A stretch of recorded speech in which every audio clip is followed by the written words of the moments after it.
The subject of today's session is the first recorded sin of humanity.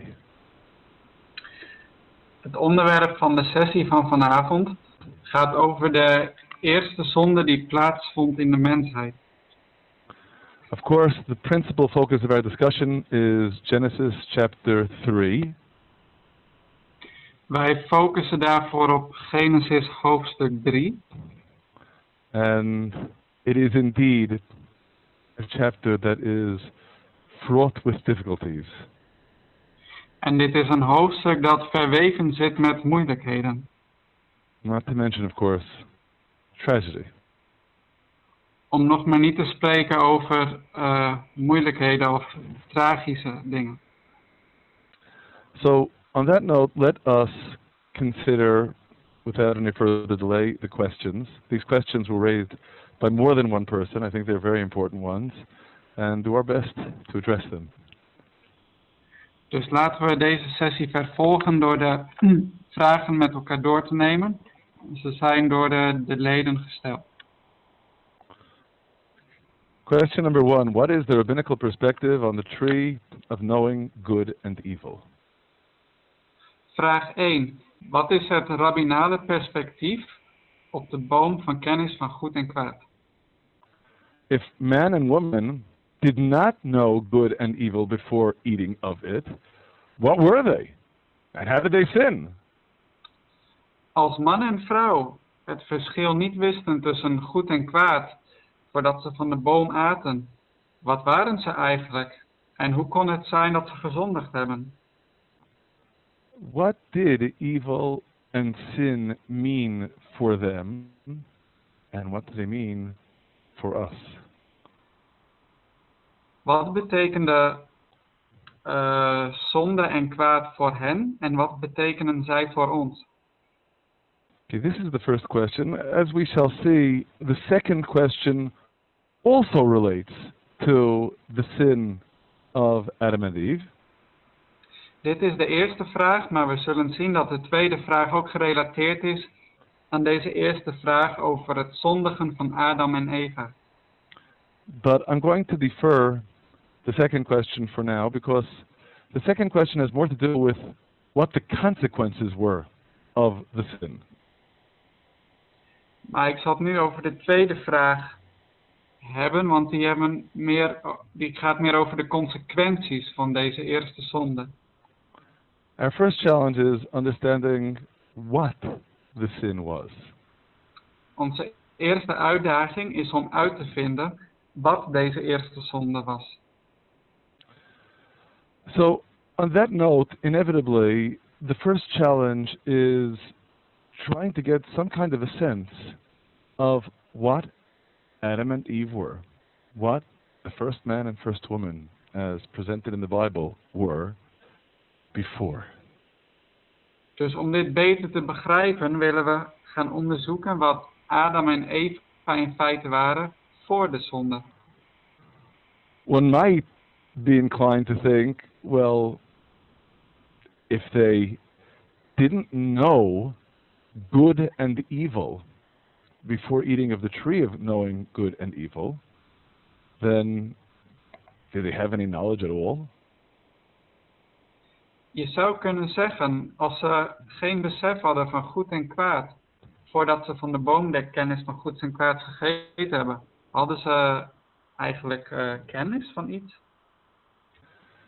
In attempting to address this question, the first point that I feel compelled to stress has to do with the way, as you can see, the tree is described in the question.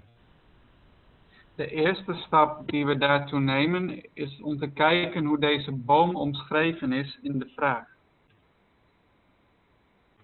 We gaan verder naar een kleine onderbreking over geluidsinstallatie.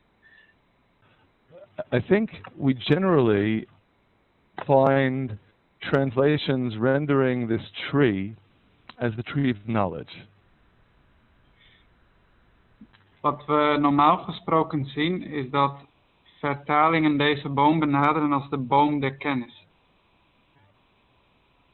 And I must stress that looking carefully at the text in the Hebrew, that is a poor translation. En ik wil graag benadrukken dat als je naar deze tekst in het Hebreeuws kijkt, dat dit een vertaling is. That is, in the Torah, it is not the tree of knowledge. It is the tree of, pause, knowing good and evil. In de Torah wordt het niet de boom van kennis genoemd, maar de boom van het verschil kennen tussen goed en kwaad. That is, as you may know, the text of the Torah has an extremely intricate array of punctuation. Every word has its own punctuation, the cantillation points that are the basis of how we sing the words of the Torah. Zoals jullie weten heeft iedere tekst, ieder woord in de Torah een integrerende benadering. Er is een nadruk op elk woord en het heeft zo zijn eigen uitleg. So again, in this vein, it's not the tree of knowledge of good and evil. It's the tree of knowing good and evil. Het is dus niet de boom van goed en kwaad, maar de boom van kennis van goed en kwaad. So it was specifically knowing good and evil that the tree somehow innovates. Dus het is het specifiek kennen van goed en kwaad wat deze boom naar voren brengt. Man had knowledge beforehand, but not of good and evil. Voor die tijd had men wetenschap, maar niet van goed en kwaad. Now what does that mean? Wat betekent dat? Well, first of all, the most obvious observation that emerges from the text is that man was clearly an intelligent being. Wat we in deze tekst zien is dat in feite de mens een intelligent wezen was. Upon what basis can I say this is so clear? Op grond waarvan kan ik dit zo duidelijk maken? Very simply because only an intelligent being can be addressed with a command. Omdat alleen een intelligent wezen dat aan hem een opdracht toegewezen kan worden. The very fact that God commands Adam and Eve and holds them accountable for disobeying that command means they had the free choice to decide whether to obey or to disobey. Het feit dat God Adam en Eva een gebod oplegt, maar hen tegelijkertijd ook verantwoordelijk houdt voor de zonde, laat zien dat zij een vrije keuze hadden. Only an intelligent being can receive that divine command and choose to obey or disobey. Alleen een intelligent wezen kan zo een gebod ontvangen en daarop volgend besluiten wel of niet te gehoorzamen. And what indeed did God command? En wat heeft God daar dan geboden?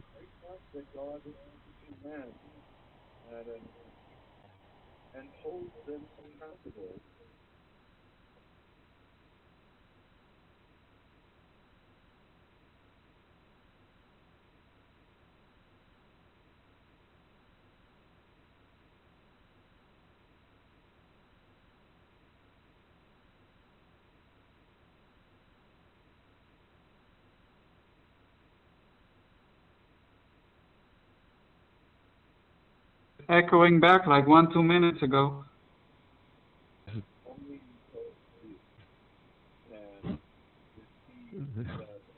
Yeah, I'm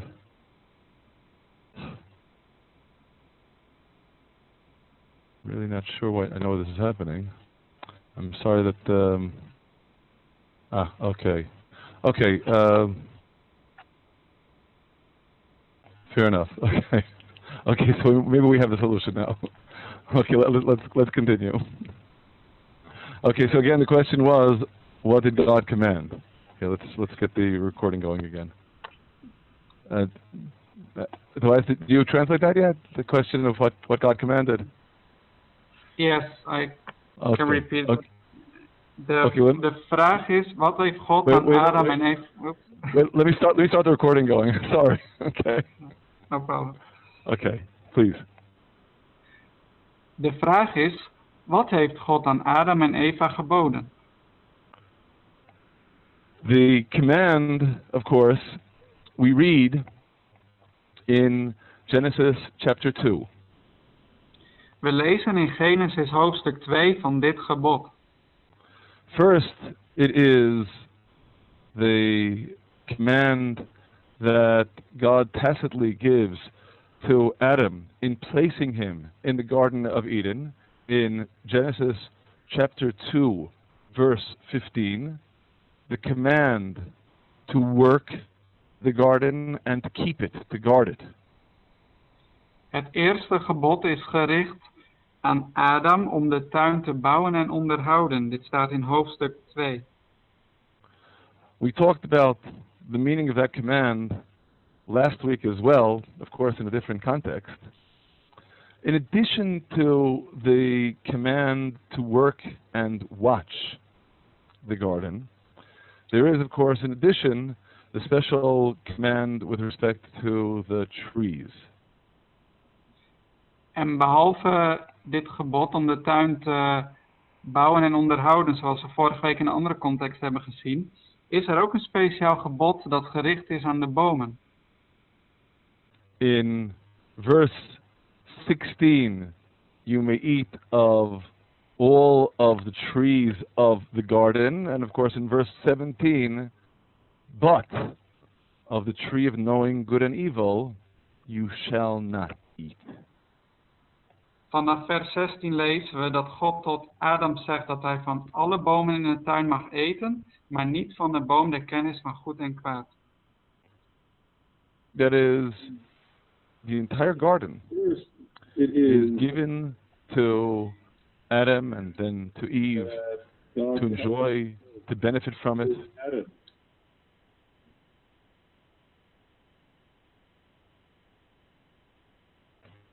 What clearly emerges from these commands is that man was a worthy recipient of the command. Man could choose to obey or disobey. Wat dus duidelijk wordt van deze geboden is dat de mens de mogelijkheid had om dit gebod te ontvangen en te kiezen ernaar te leven of niet. Man then had knowledge, but not knowing good and evil. De mens had wetendheid, maar had geen kennis tussen goed en kwaad. Now, what in the world does that mean?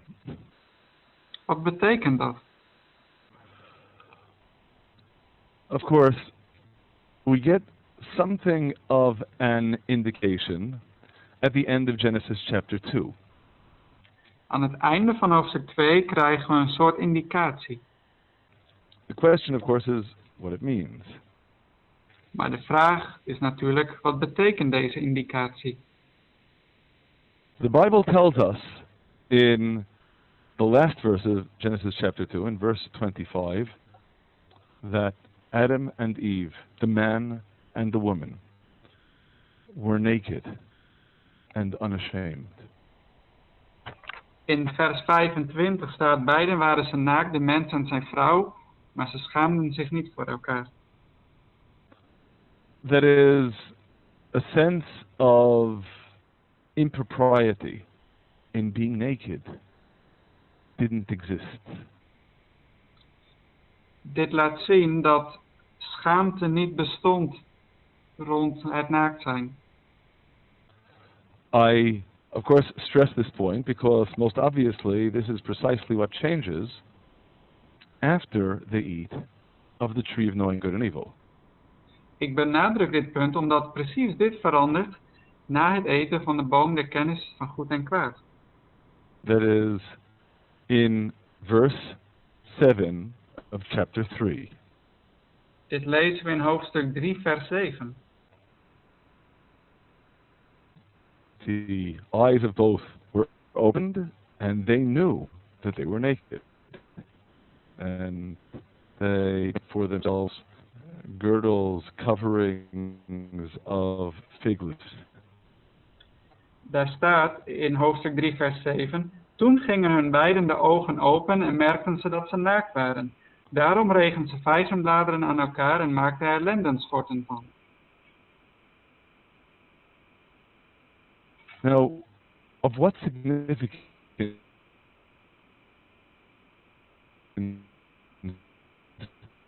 then is a sense of nakedness beforehand? Dus wat heeft naaktheid voor de zondeval voor significante betekenis? I feel compelled to share with you an idea that was very well articulated several centuries ago, over 8, by Rabbi Moses Maimonides in his philosophical classic, The Guide of the Perplexed. Ik voel me gedreven om een uitleg met jullie te delen van, wat was de rabbi's naam? Rabbi Moses Maimonides. Van deze rabbijn Moses Maimonides, die dit omschreef in een bekend werk. That undoubtedly, when man was created, he was indeed created with knowledge, with an intellect. Hij schrijft dat toen de mens geschapen werd, dat hij geschapen werd met wetenschap en intellect. Indeed, as we also discussed last time, in Genesis chapter 1, in verses 27, 28 as well, we see the divine essence that is imprinted upon man in his creation. Zoals we de vorige keer ook behandeld hebben van Genesis 1 vers 27 en 28, zien we dat hij de keuze heeft om te kiezen. That divine essence, Maimonides avers, is indeed the human intellect that bears the imprint of the divine. Wait, what divine essence? I'm stuck for a moment. The Tselem Elohim, the essence of God that is imprinted upon man. Goddelijke essentie. Okay, thanks Flip.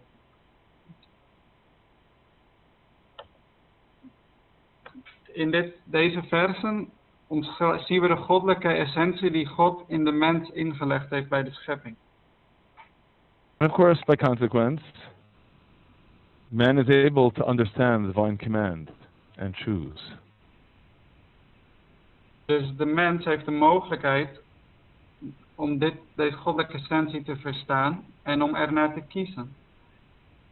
But at this stage of human history, evil does not exist. In deze periode van de geschiedenis van de mensheid bestaat kwaad nog niet. Man's mind is attuned to reality and capable of distinguishing between what is true and what is false. De menselijke gedachte is afgestemd op de realiteit en daardoor kan hij kiezen tussen goed en kwaad. Now, it's important for us to appreciate what that means. That the mind is operating in categories of truth versus falsity. Het is belangrijk om hierin te zien dat de menselijke gedachte als het ware functioneert in twee groepen, tussen goed en kwaad. On the one hand, that means that issues that aren't really a matter of truth versus falsity don't make a difference when you function at that level. Enerzijds betekent dit dat dingen die tussen goed en kwaad inzitten op hetzelfde niveau blijven. Het maakt eigenlijk niet uit. Question of whether one is naked or should be naked doesn't pertain to truth versus falsity. De vraag over naaktheid en of iemand naakt mag zijn, zegt hier in dit geval niet iets over goed of kwaad. Animals aren't naked. You may say they are bare, but they're not naked. Naked implies that there should be some covering over. Adam and Eve, at that level of existence, saw no need to cover anything. Dieren zijn niet naakt, ze zijn ongekleed, omdat ze zonder kleding zijn. En zo was het ook met Adam en Eva. Zij voelden niet de behoefte om zich te kleden.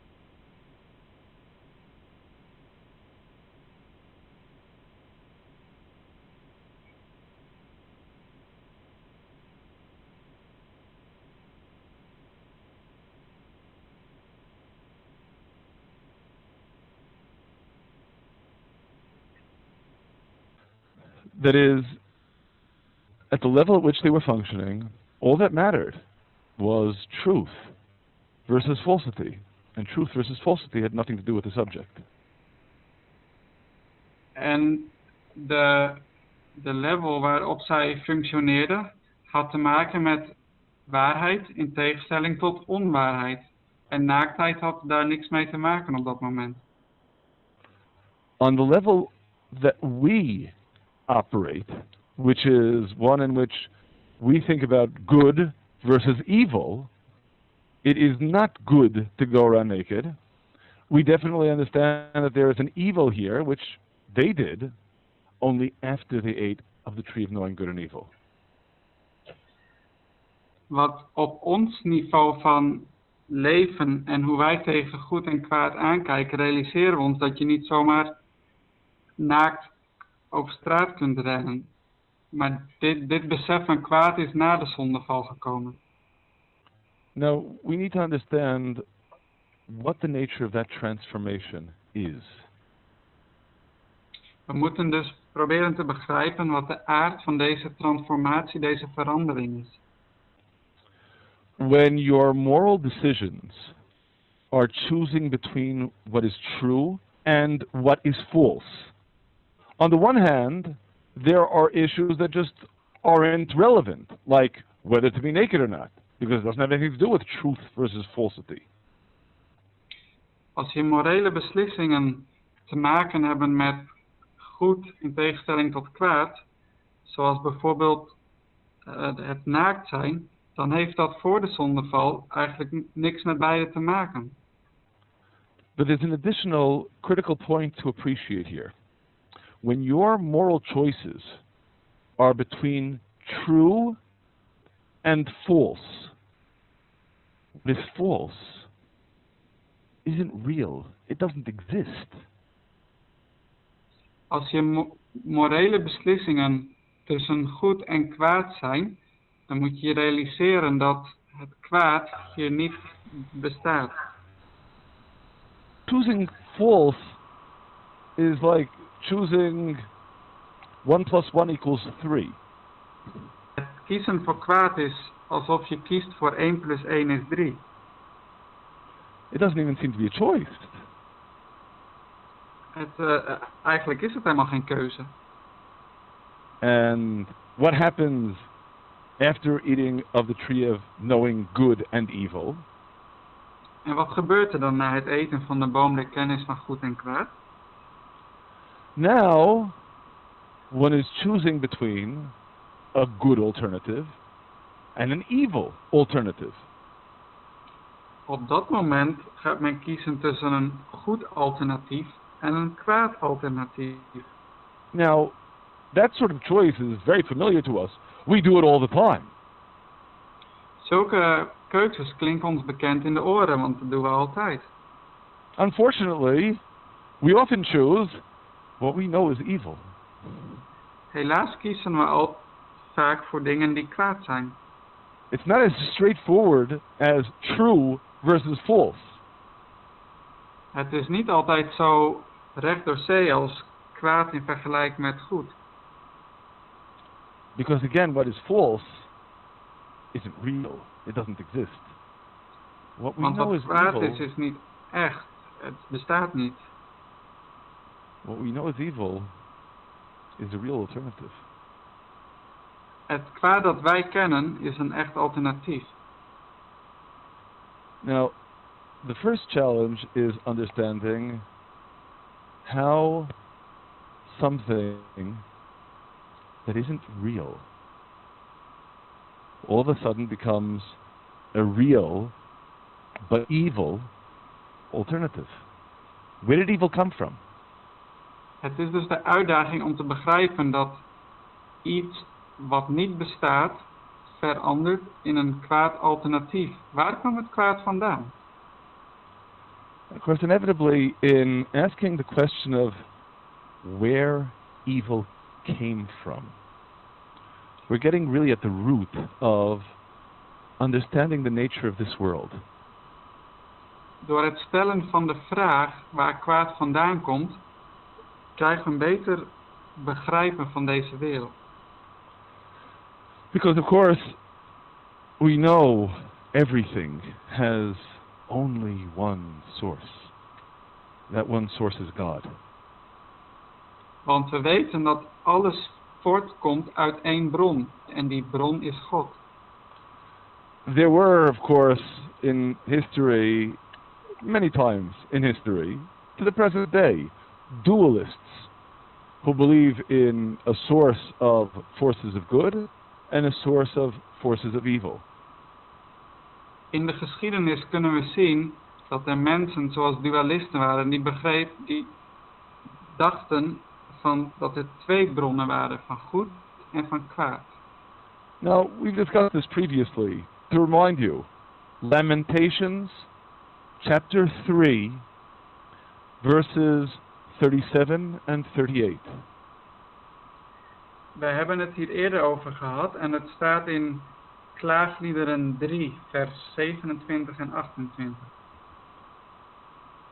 Who is it who said and it was, if God did not command it? Do not from the mouth of the Most High, of God, go forth the bad and the good? Daar in Klaagliederen staat, als God het niet gesproken heeft, van wie was hij dan? Komen niet zowel goed als kwaad uit de mond van God? And of course the answer to that rhetorical question, do not from the mouth of the Most High go forth both the bad and the good, the answer we find very explicitly in Isaiah chapter 45, verse 7. Het antwoord op deze vraag over goed en kwaad vinden we expliciet in Jesaja 45, vers 7. God is described as forming light and creating darkness, making peace and creating evil. Daar staat over God die het licht vormt en het donker schept, die vrede maakt en onheil schept. I, God, made all these. Ik ben het, de Heer, die al deze dingen doet. But you know, in appreciating what God is saying here in Isaiah, there is a crucial, subtle point in the Hebrew that we need to appreciate. Maar om te kunnen waarderen wat God hier zegt in Jesaja 45, vers 7, is er een cruciaal element in de Hebreeuwse grondtekst. The word that I translated as create, boré,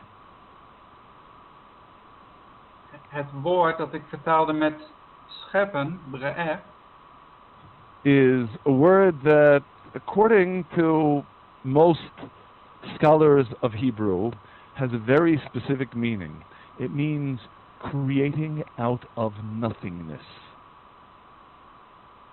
Volgens Bijbelleraars betekent dit woord brengt het scheppen vanuit het niets. We talked about this a year ago in our discussion of Genesis chapter 1. Vorig jaar hebben we het hierover gehad tijdens een discussie over Genesis 1. The point to appreciate here is then that when I speak of boré, it has something to do with a nothingness, something that isn't there. Als ik het hier dus heb over brengt, gaat het over een leegte, het scheppen vanuit iets dat er niet is.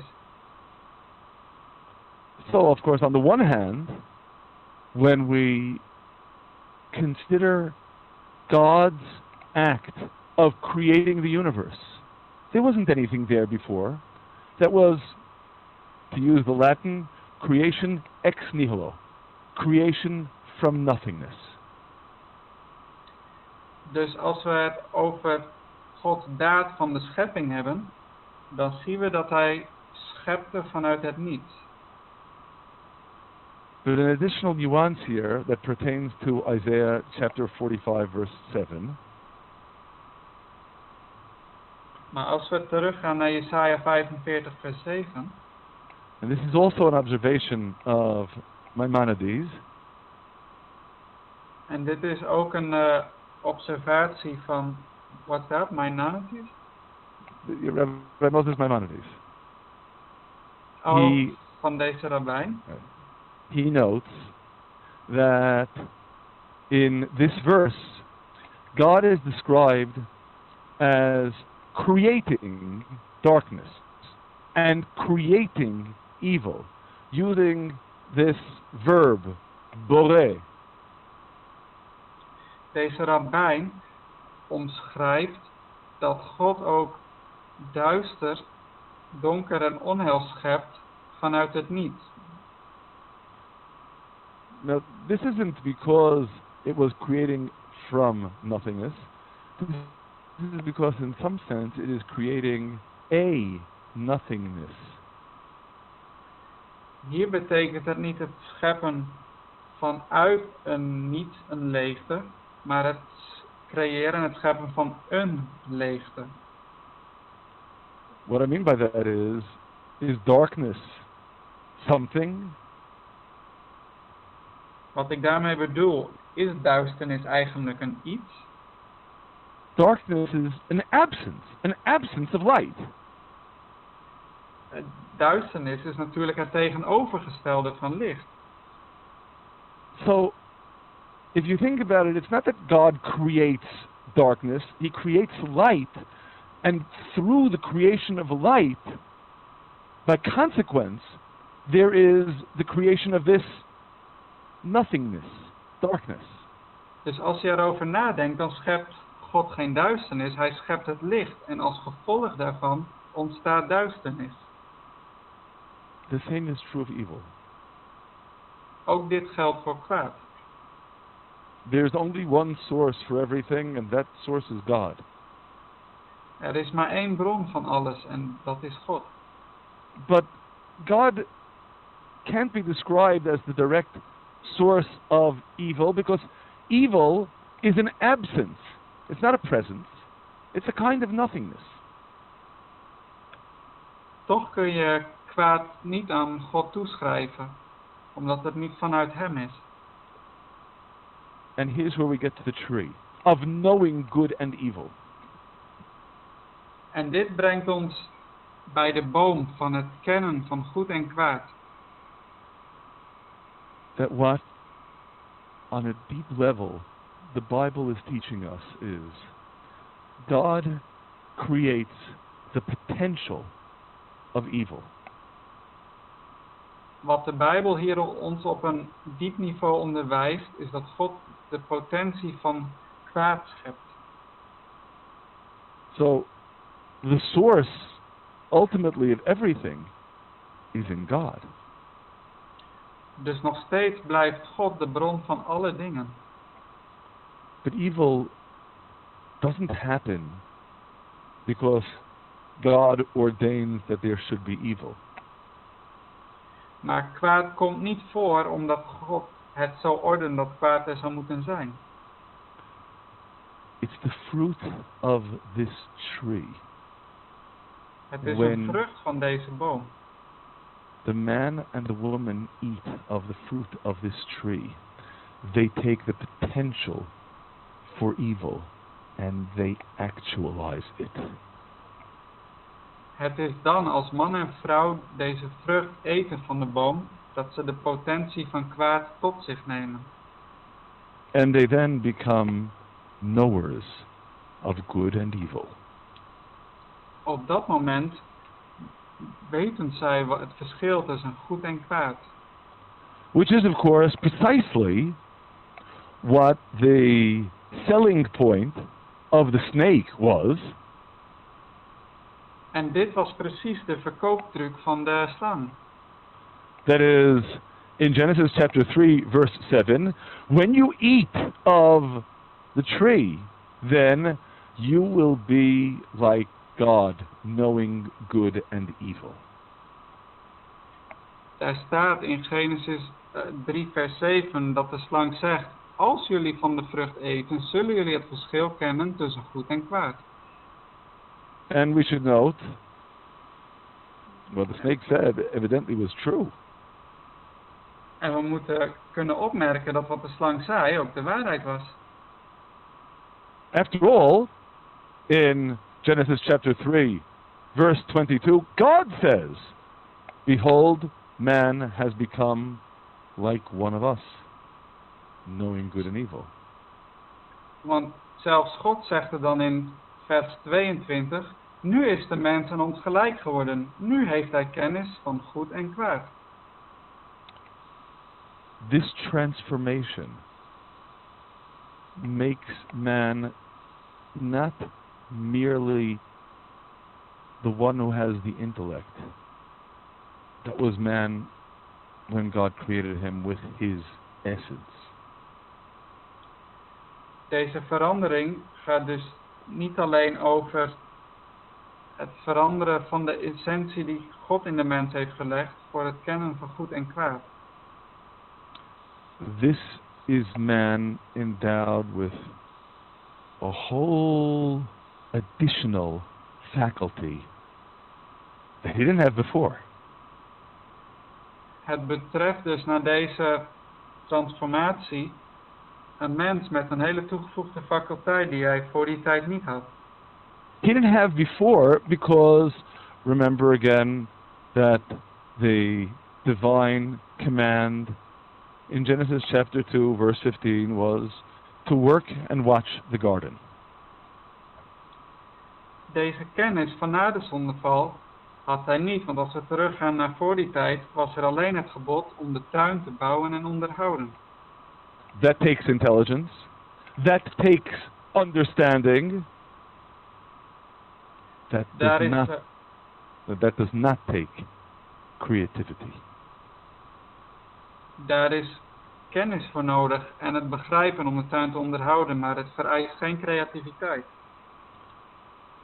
Man comes into creation as a being perceiving God's reality, knowing truth and falsity.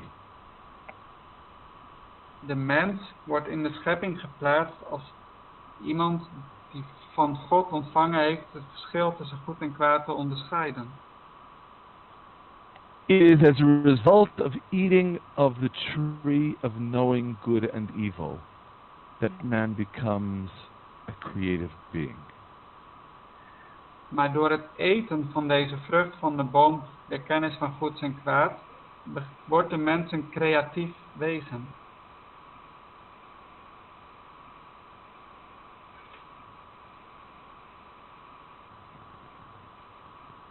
Now, I realize the question that you must immediately be asking is being creative something bad? Ik kan me dus voorstellen dat de vraag die naar boven komt, is creativiteit dan kwaad of slecht? And of course, inevitably, my answer is no, it's not bad. It is good and evil. En mijn antwoord daarop is nee, het is niet slecht, maar het is goed en kwaad. That is, of course, on the one hand, it is the capacity to create all of the good things that we can make in the world. Aan de ene kant betekent het dus dat we de capaciteit en de mogelijkheid hebben om alle goede dingen voor te brengen op deze aarde.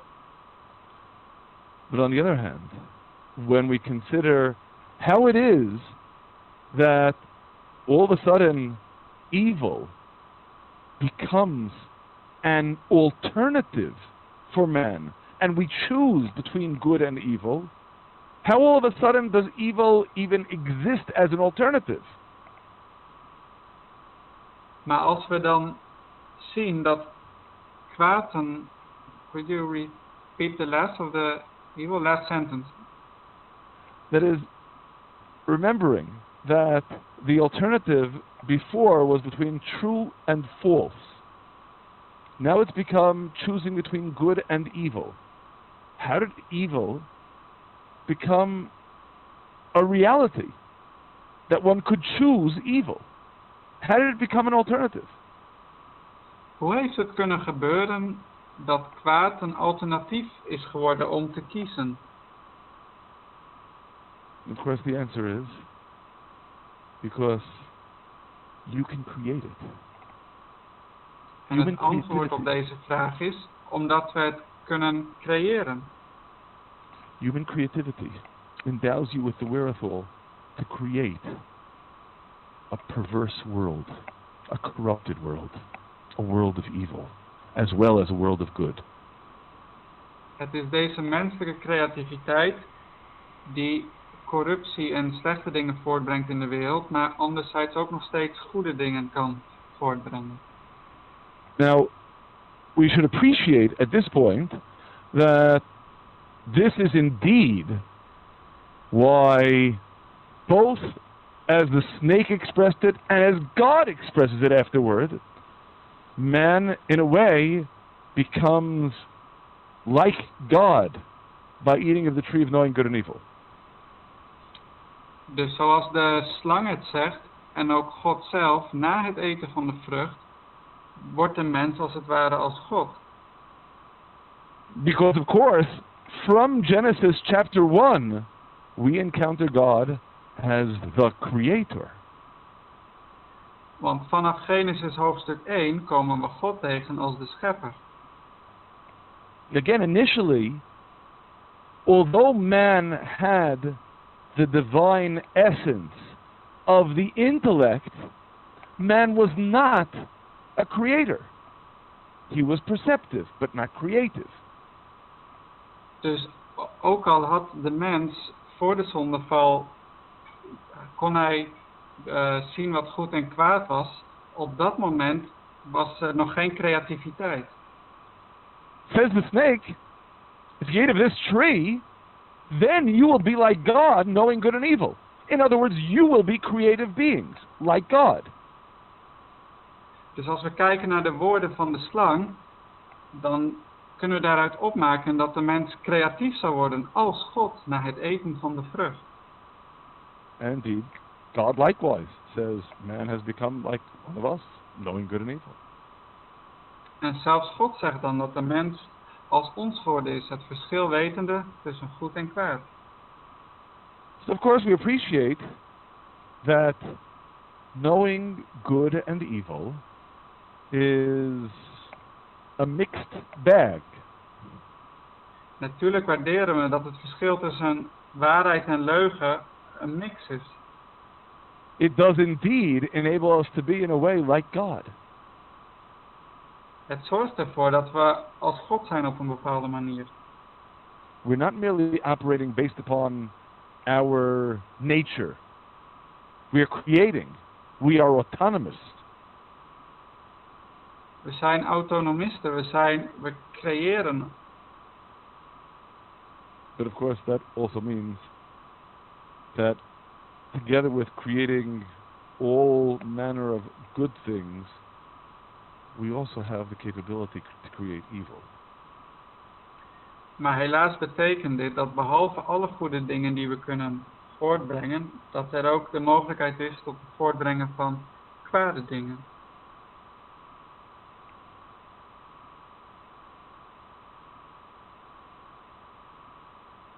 So that ironically,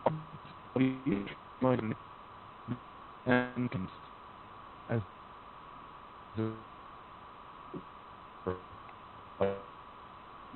There's a sound problem.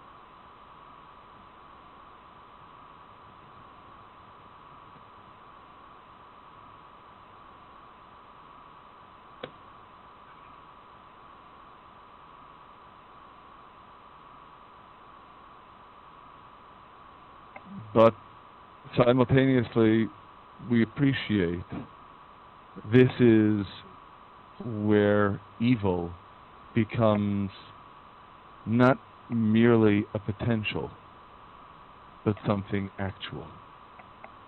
Maar tegelijkertijd moeten we inzien dat het kwaad niet slechts een potentie is, maar actualiteit.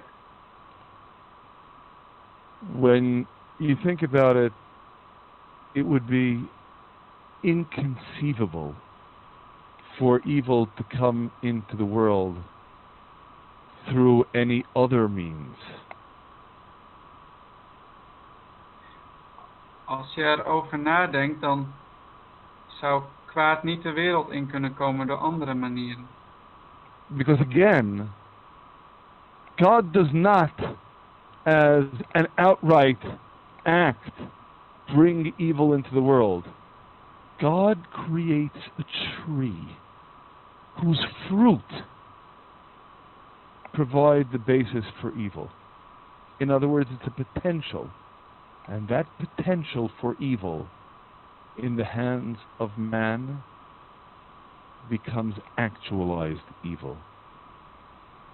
Dus wat we hier zien is dat God niet het kwaad op zichzelf schept, maar een boom plant en dat deze vrucht de potentie in zich draagt van het kwaad. Now, there is an obvious question here, and, well, maybe we will address this question some other time, but it would be too long a discussion for this evening, and that is, if man was created on the level of truth versus falsity, how altogether could he have committed this sin in the first place? De vraag die hieruit voortkomt is, als de mens geschapen is op basis van waarheid en leugen, hoe had deze zonde kunnen plaatsvinden? Again, this is an important question to address in understanding what the nature of free will was for man before eating of the tree of knowing good and evil. Dit is een belangrijke vraag om om te begrijpen wat de vrije wil van de mens was voordat hij van deze vrucht gegeten had. All I'll say for now, pending having a longer discussion of this some other time, is man with an intellect always can see things in more than one way. Om deze vraag te beantwoorden hebben we nu niet voldoende tijd, maar dat betekent dat een mens met hersenen, die kan eigenlijk op meerdere manieren tegen dingen aankijken. Because even if there isn't an alternative of evil, I can see the world in terms of truth, and I can see the world in terms of myself, my selfhood. Because any intelligent being has a sense of self. Ook al kan ik de wereld dan niet zien of beoordelen vanuit goed en kwaad, ik kan hem wel benadrukken of bezien vanuit waarheid en mijzelf in relatie tot de wereld.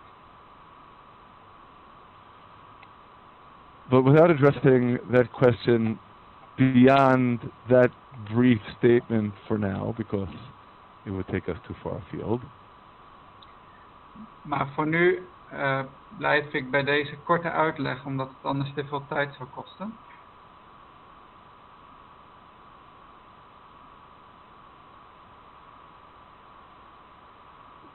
What we appreciate is how we turn it.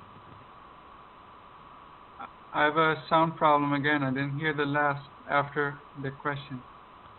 That is, again, returning to the question. We have the means, at the very least, at this stage, to answer question number 1. Nou, nu keren we weer terug vanaf hier naar vraag 1. That is, appreciating what the role of the tree of knowing good and evil is in providing man with the potential to produce evil. Deze vraag gaat over de taak van de boom die de mens met de vrucht voorziet. En deze heeft de potentie voor goed en kwaad. We affirm, first of all, that man and woman did not know good and evil beforehand, but they were endowed with an intellect to choose, but to choose what is true versus what is false. We zien daar dat de mens op dat moment voor de zondeval, dat er geen sprake is van goed en kwaad, maar dat ze wel konden kiezen tussen waarheid en leugen.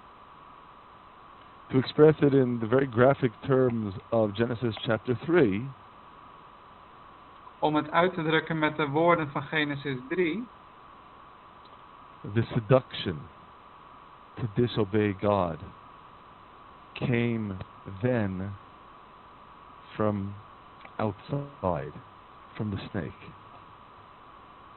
Het ongehoorzaam zijn, de zondeval, kwam van buitenaf door de slang. And furthermore, it was a seduction to be like God. En bovenal was het een verleiding om als God te zijn. That's what the challenge for them was. For us, it is indeed living in a post-tree world in which there is good and evil. Dat was de uitdaging voor hen, maar voor ons, die na de boom leven, is er de potentie van goed en kwaad. The allure of eating of the tree of knowing good and evil for the man and woman before the sin was the allure of becoming godly.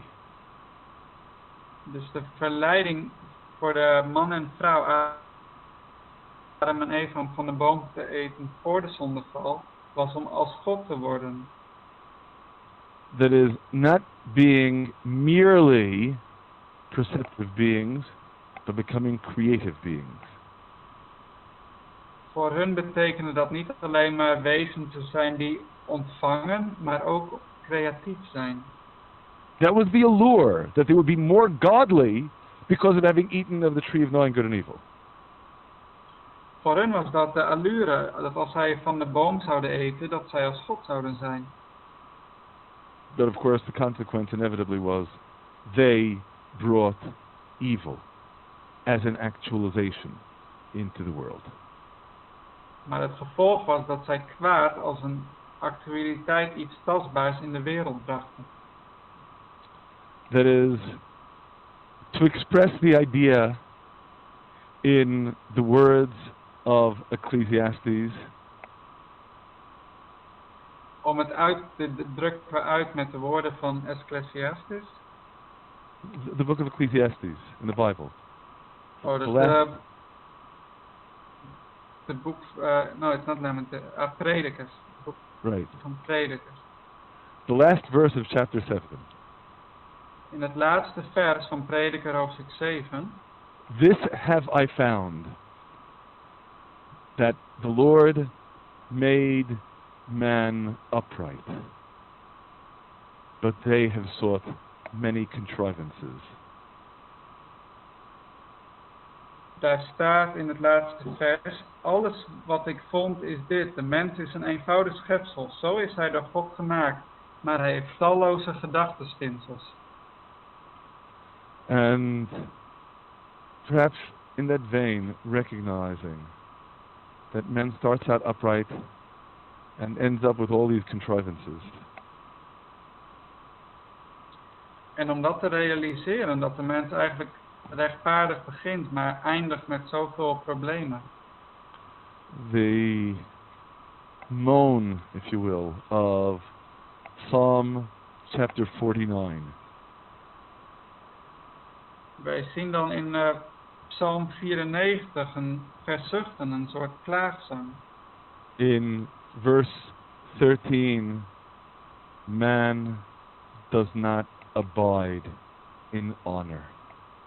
He is likened to beasts that are silenced. There was that honor, that uprightness with which man is created in chapter 1 of Genesis. And from it all, what remains is not man abiding in honor, not man remaining upright, rather the allure of the tree and making evil into an actualization. Wat we dus zien is dat de mens in Genesis 1 oprecht geschapen is, maar door het eten van de vrucht komt kwaad in het spel.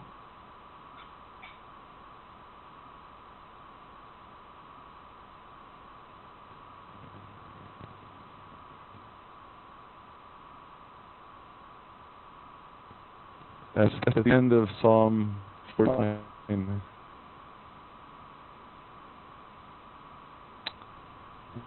Man is... I didn't hear the lesson. The video is reloading.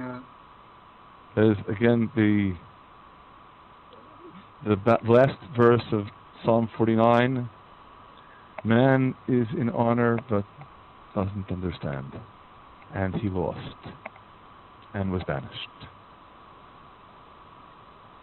In het laatste vers van Psalm 94, daar staat: hij geeft de schuldigen het loon dat zij verdienen. Om hun onrecht brengt hij hen tot zwijgen. De Heer ons God brengt hen tegemoet tot zwijgen. And so on that plane we come into our world.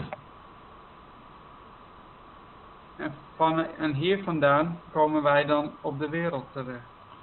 And before we conclude our discussion of question number 1, there are then 3 important conclusions to summarize.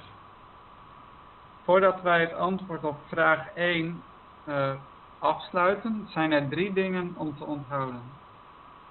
Number 1, that God is the source of everything, but he doesn't bring evil into existence as an actualization. He creates its potentiality. It is man who actualizes that potential. Allereerst dat God niet kwaad op zichzelf gebracht heeft, maar dat het de mens is die de potentie met de vrucht tot zich genomen heeft. Number 2, that it is ironically through that act of eating of the tree of knowing good and evil that on the one hand man actualizes evil and on the other hand becomes in a way godly because he becomes a creative being. Het tweede punt, wat ook eigenlijk een beetje ironisch is, is dat alhoewel kwaad wordt voortgebracht door de mens, aan de andere zijde wordt hij ook creatief en op deze manier lijkt hij op God. And of course, number 3, inevitably, as a result, man and woman have to leave paradise. En dan punt 3 is dat man en vrouw het paradijs moeten verlaten. Because after all, paradise, the Garden of Eden, is not a realm for creative beings. It is a realm for perceptive beings before eating of the tree of knowing good and evil. Once you eat of the tree, you can no longer stay in the Garden of Eden. En zij moeten de tuin verlaten omdat het paradijs niet een omgeving is voor creatieve wezens. Het is alleen een plek voor wezens die ontvangen. Daarom moeten zij de tuin verlaten. And there's an additional dimension that I should emphasize with respect to this last point. En over dit laatste punt moet ik nog even iets benadrukken. Once you eat of the tree of knowing good and evil, you must leave the Garden of Eden and you must die. Als je dan van de vrucht van goed en kwaad gegeten hebt, moet je het paradijs verlaten, maar er staat ook dat je zult sterven. That is, as God expresses it after man has eaten of the tree of knowing good and evil in Genesis chapter 3 verse 22. God spreekt hierover in Genesis 3 vers 22. Because man has become like one of us, knowing good and evil, lest man send forth his hand and take of the tree of life and live forever, he needs to be banished from the garden. Omdat, staat Genesis 3 vers 22, de mens van deze vrucht gegeten heeft, moet hij het paradijs verlaten.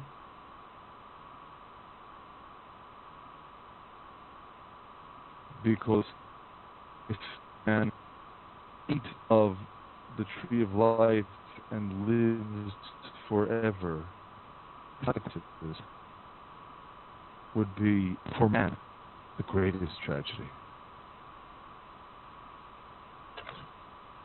Could you repeat the last? The sound is again stopping. If man were to eat of the tree of life and live forever, that would be for man the greatest tragedy. Als de mens ervoor had gekozen om van de boom van leven te eten, dat had het grootste probleem geweest. That would be the tragedy of existing forever in an unredeemed state. Dat zou het ongeluk zijn geweest van een eeuwige extensie in een onbevrijde omgeving. Once you eat of the tree of knowing good and evil and have good and evil inside you, you need to be cleansed by death in order to be able to be restored and redeemed in everlasting life. Op het moment dat je van de vrucht van goed en kwaad gegeten hebt, is het de dood die je reinigt van deze vrucht en het eeuwige leven herstelt.